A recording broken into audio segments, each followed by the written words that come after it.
I'm Monica Padman, co-host and producer of the Armchair Expert podcast. If you listen to Armchair, you've probably heard me talk about my favorite podcasters, Elizabeth and Andy from Nobody's Listening, right?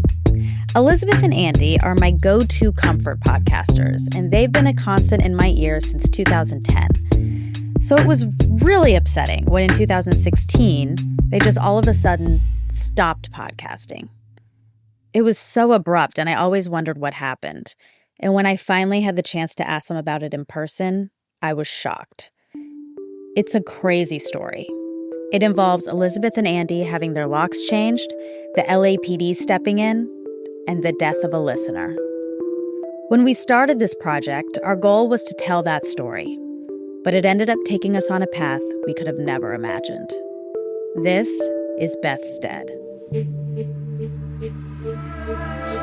Elizabeth, I wish I could give you a hug so bad right now. My husband told me that you, Elizabeth, were one of his biggest crushes. I'm a 28-year-old dance and yoga instructor, though I use a different name professionally. Originally from Norway. Elizabeth, were you Beth's counselor or therapist? I am desperate to figure out what's happened. Are you all right?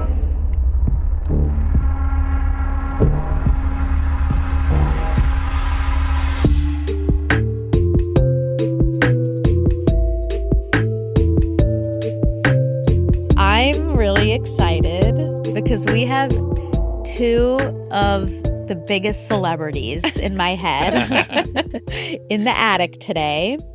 Elizabeth and Andy from my favorite podcast, Nobody's Listening, right? Oh, thank you. Mm-hmm. So I have you guys here. It's very exciting for me. We'll get into all the reasons why. But the reason we're doing this show is because you took something away from me. And I never knew why. Mm-hmm.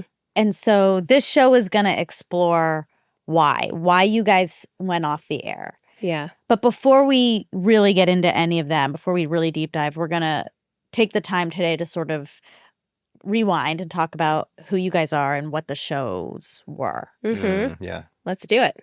You guys are kind of the OG podcasters. Yeah, I will say in preparing for this podcast, we did pull our original podcast that dropped February 4th, 2010. Wow. Whoa. Wow.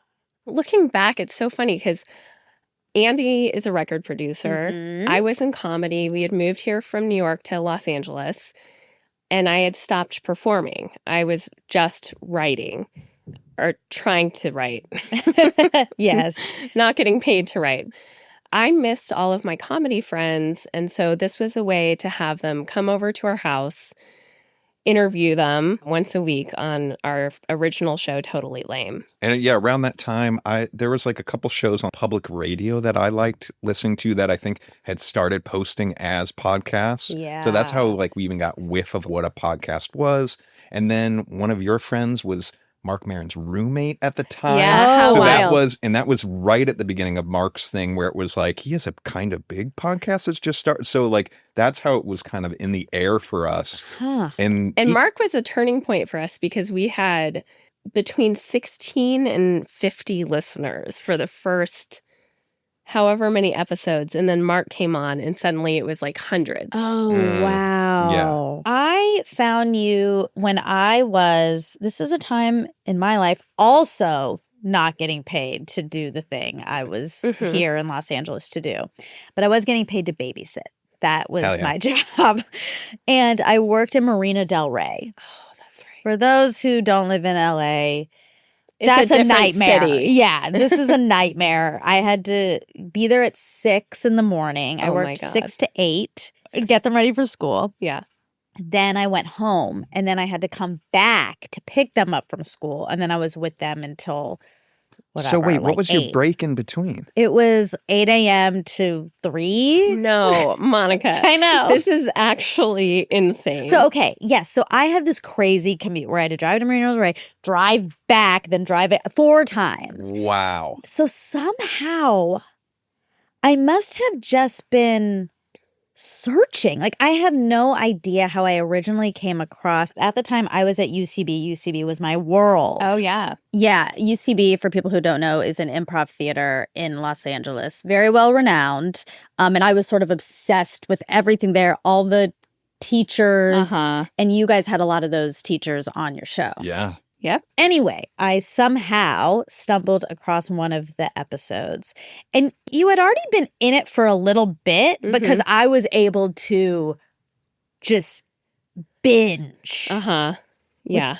Which is sort of ironic because, well, we'll get to this. But it really got me through for so long. That stupid commute. Because I was obsessed, I was listening to Totally Laime. Because things were going so well with Totally Laime, you started another podcast. Yes. Totally Married, which was you and Andy giving advice to listener questions. Yep.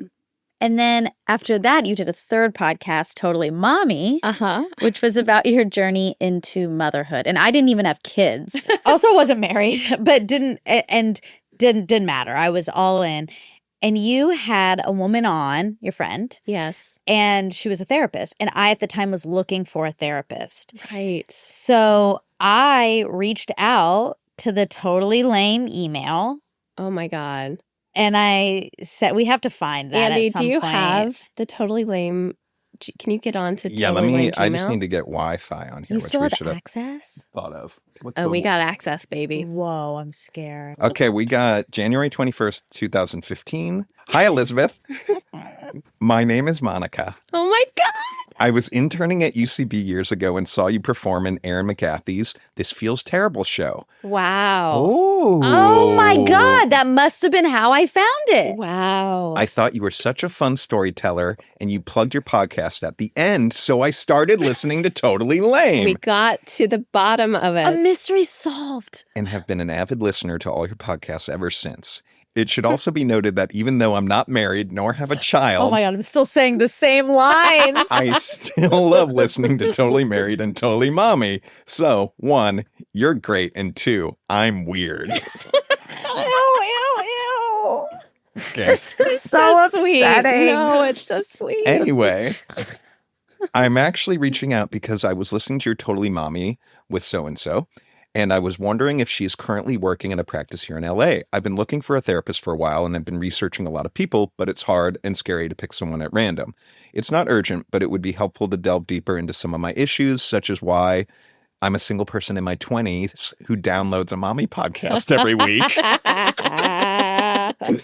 I looked online, but was unable to find anything. So if you happen to know if she's currently seeing patients and could pass along her info, that would be great. Thanks so much. Elizabeth responds, same day. Ooh. Hi, Monica. Thank you for the email and kind words. I love that you found me through Aaron's show and are still listening. And I reached out to so-and-so. She passed along her email. I totally hear you on the difficulty of finding a great therapist. It's so hard. Her email is this. Good luck and thank you again for listening. I want to read your response now. Oh, no, there's more. Elizabeth, thank you so much for replying. I will definitely reach out to her and see if there's any available options. One other thing I forgot to mention in my first email, I'm a comedy actress / writer. No, I want to die. I'm going. I hate this. Which is what first drew me to Totally Laime.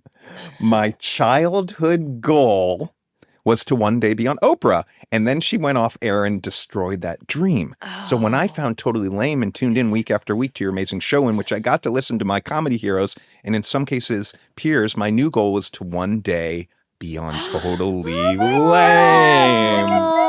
Wow. Wow. Sadly, another dream dead but not forgotten.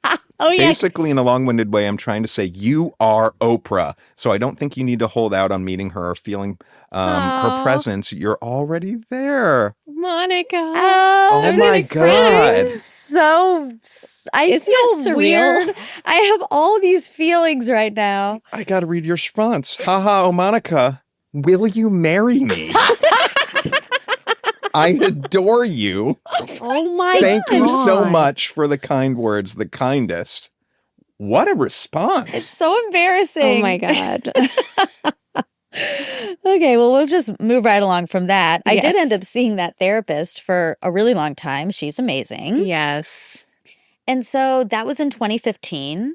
And then 3 years later, Dax and I launched Armchair Expert in February of 2018. Oh my God, has it been that long? That's insane. And when Dax first said, I think I want to do a podcast, I said, I'll help you.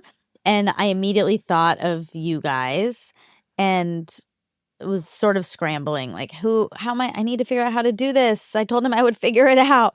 So I reached back out to you to see if I could like potentially shadow you, or I don't know, you could just show me what to do. Oh boy. Do I start with this is comedy writer or comedy actress? For me, might remember me. Hi, Elizabeth. Hope you're well. I'm Monica, so-and-so's patient. I've been listening since the early days of Totally Lame, and they have all really brought an abundance of joy and insight into my life. You once proposed to me. We're married. I work for Kristen Bell and Dax Shepard, and we have just begun talking about starting a podcast. It's literally a seed of an idea now, just a thought bubble. Smiley face.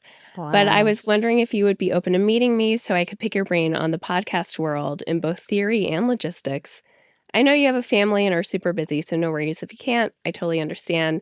Please let me know. Thanks so much. Best, Monica, a comedy actress. I'm just kidding. Just kidding. That's very sweet. Yeah. Professional. You didn't mention the proposal. I didn't. I played it cool. How crazy is it, though, that you emailed about just this idea of a podcast? It is so crazy.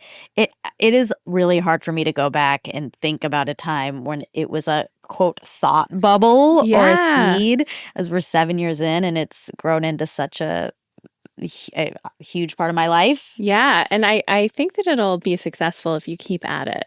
Oh, thank you. I'm gonna keep going. I think it's important that I point out I had my own very intense parasocial relationship with you two. And to the degree that I reached out and met you, that's crazy. But it is all very relevant to this whole series. Yes. And I know we're laughing and we're having fun here, but this is all important backstory to sort of get us to something that is not a laughing matter.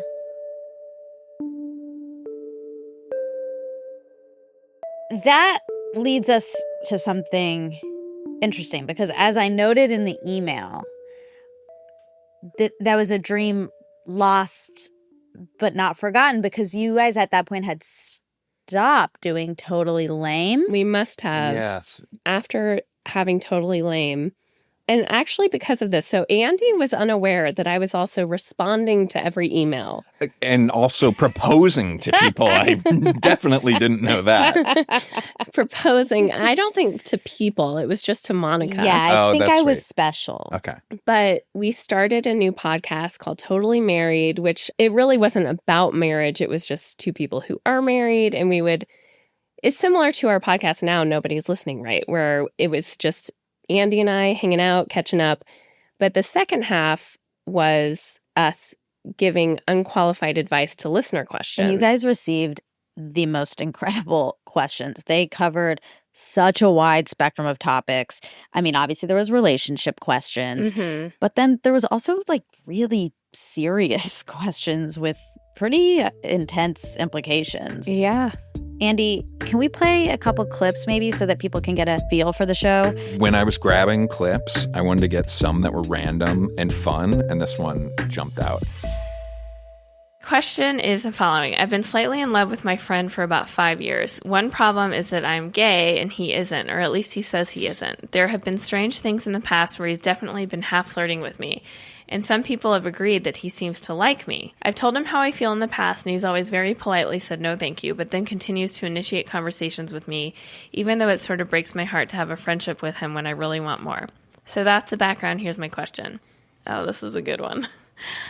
How ethical is it to possibly ask to pay him money just to hug me?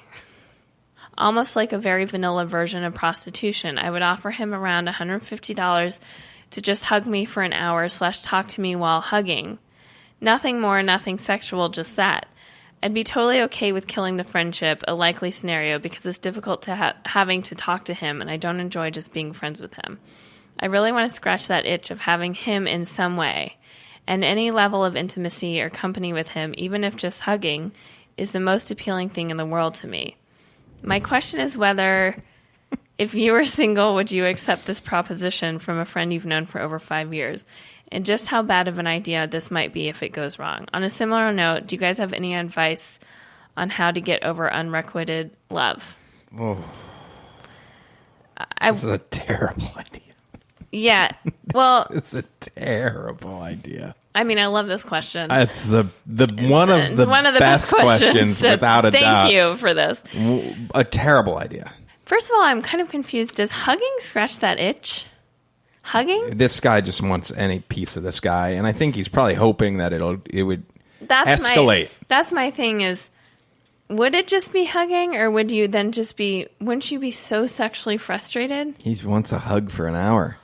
Can you imagine if a friend of yours, see, I don't even understand where they're at in this relationship, because I can't, in all of my friends historically, imagine what it would be like if one of them was like, this is going to be a weird request, but I got $150 burning a hole in my pocket, and I want nothing more than just to hug you for an hour. Would you do that for $150? Like, that sounds... The friendship is over. If the person's legitimately asking that, like the writer inner is proposing, I'm pretty freaked out, I think. Well, okay. Right? Yes. So, why aren't they just hugging each other anyways? well, he wants Not cuddling. for an hour. He wants cuddling. So my thing is, if like a lesbian friend of mine who I've said no thank you to in the past is saying, can we just hug for an hour? To me, and also maybe you guys don't feel this way, hugging is like cuddling is extremely intimate. And I think for guys, it's extremely intimate and in a weird way, even more so than just fucking something, right? Like, you got to really love someone to cuddle with them for an hour? Yeah. Yeah. I don't even get hour-long cuddles. Have we ever cuddled for an hour? Well, maybe.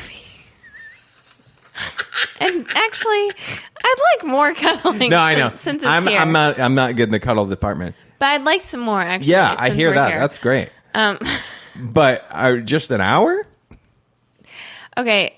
Is this question a joke?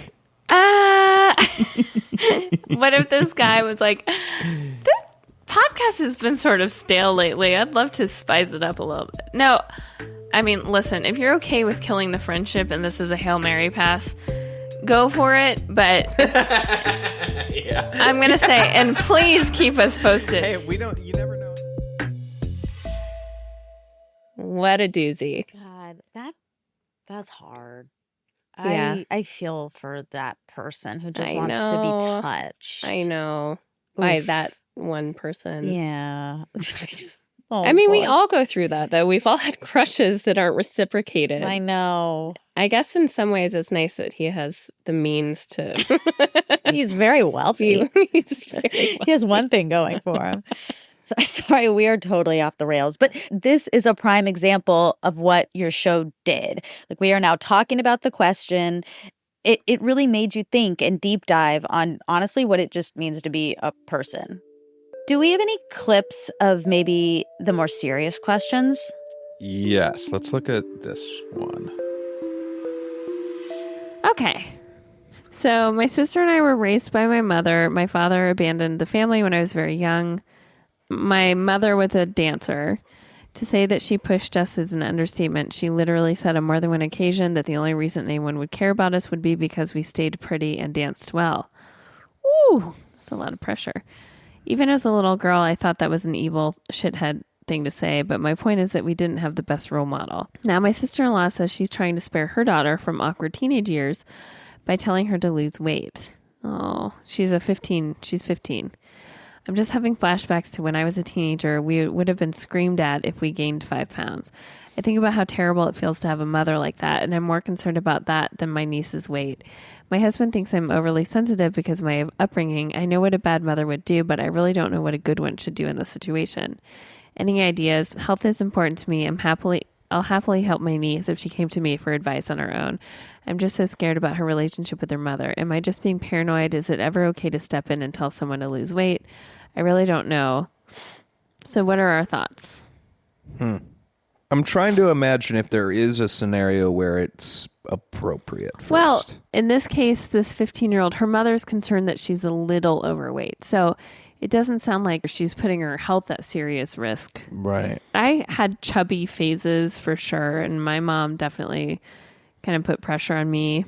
Honestly, because it gave me issues that then compounded and then turned into like me not being in tune with my body, and it was all about restricting or binging or whatever. Yeah, but if it more seems like this is something the mom's uncomfortable with, Yeah. and not actually, I don't know though. I could see the mom being like, "Oh, this is going to be a little bit harder for her because she's a few pounds overweight."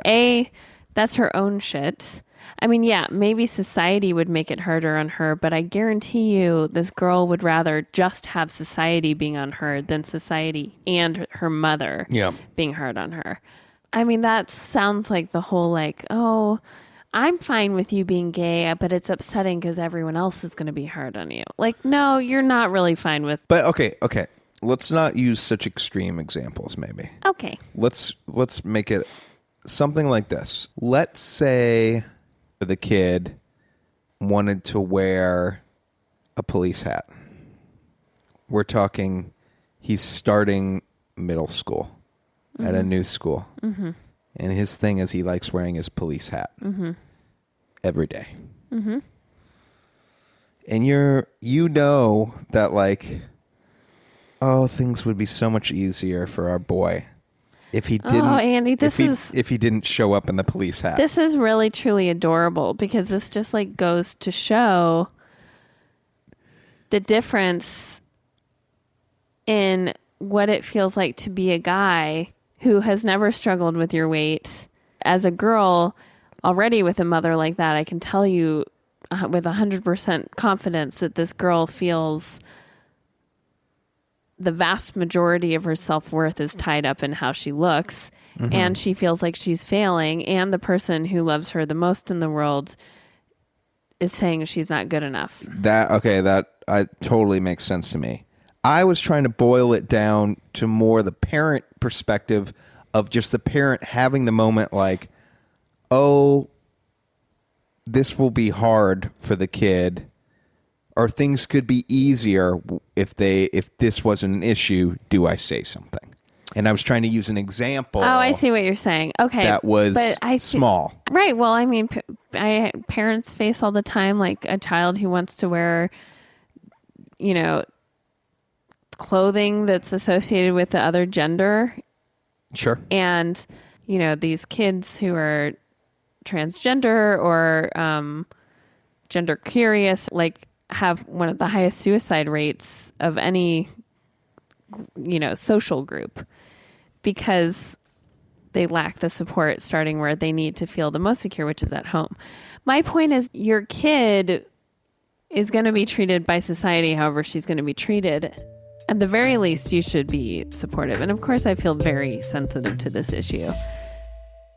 Wow, Mom of the Year. Yeah, you did a great job. I'm impressed that you knew gender curious 7 years ago, or almost 10 years ago. I know. You were ahead of the game. Yeah, you were ahead of the game where I'm talking about not police hat analogies. And you saying it's so adorable. I'm so patronizing. I'm so adorable. But to be fair, this question, it came to mind because it was about something that really hit home for me, which is body image issues. Oh, yeah, we had tons of those. The issues? Yes. I mean, yes, I do.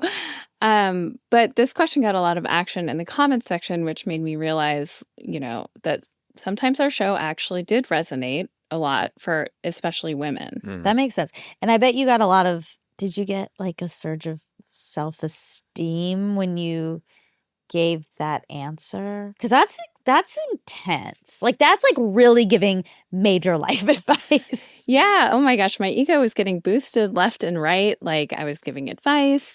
Our show was growing. And it's funny listening back to that because I remember that writer in her.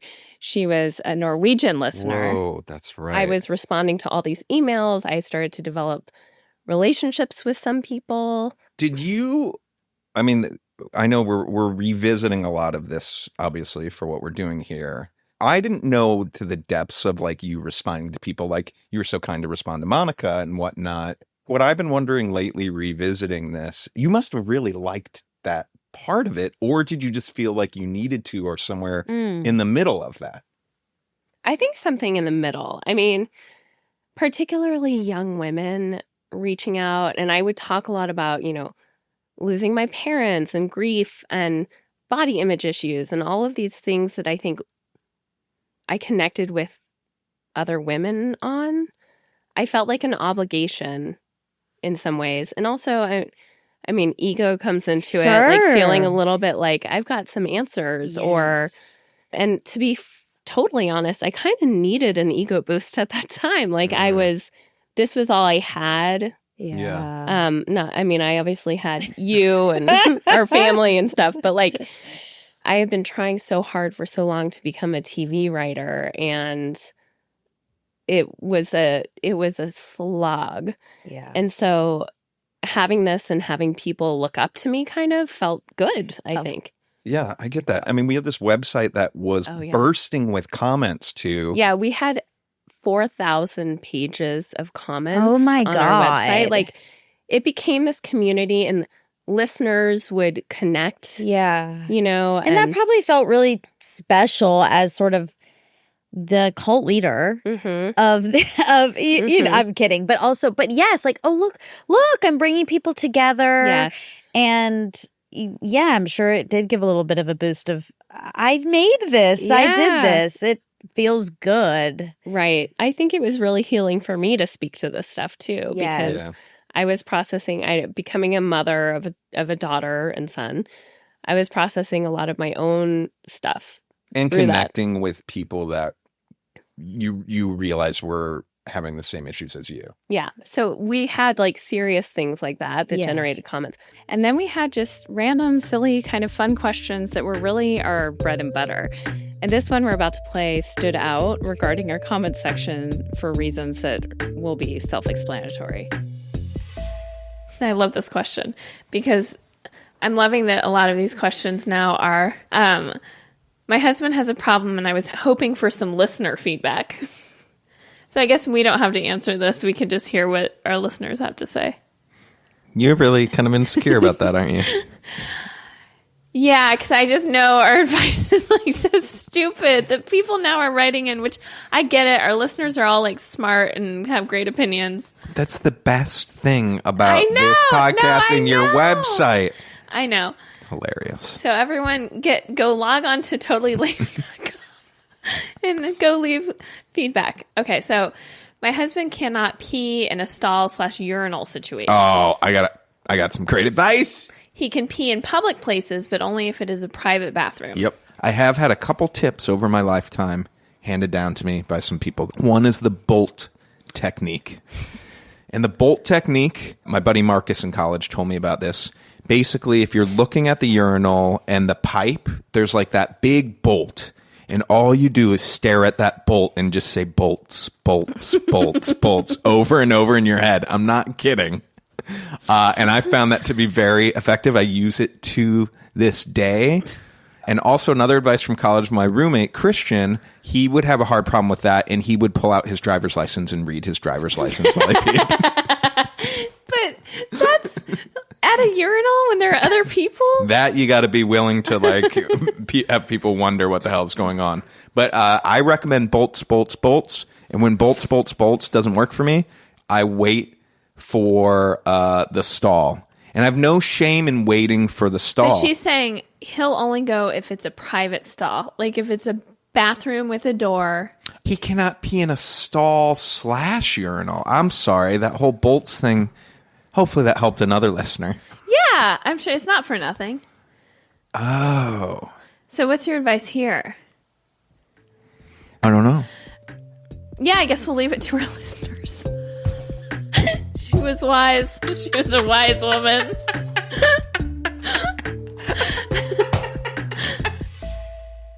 I love how Andy just lit up at the mention of a urinal. It's really his area of expertise.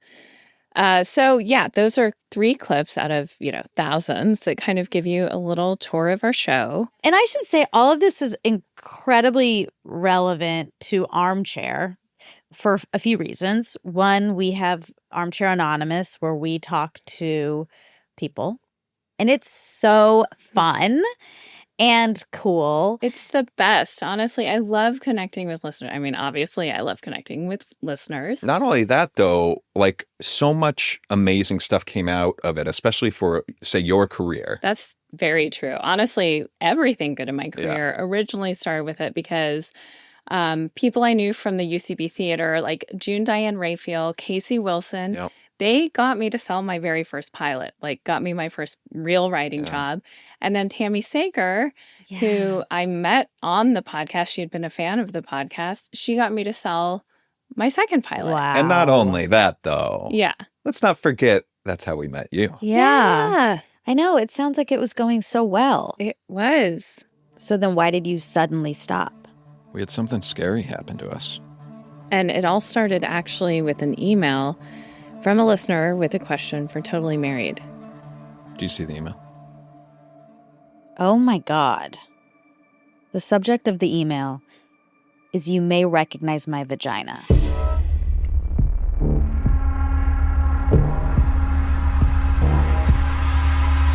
If you don't want to wait for more Beth's Dead, you can binge the entire series today at patreon.com/Beth'sDead, where all 10 episodes are available ad-free right now. Beth's Dead is presented by Armchair experts Monica Padman and Nobody's Listening, Right? It is produced by Monica Padman, Elizabeth Laime, and Andy Rosen. Additional engineering by Rob Hollis. Music by Andy Rosen.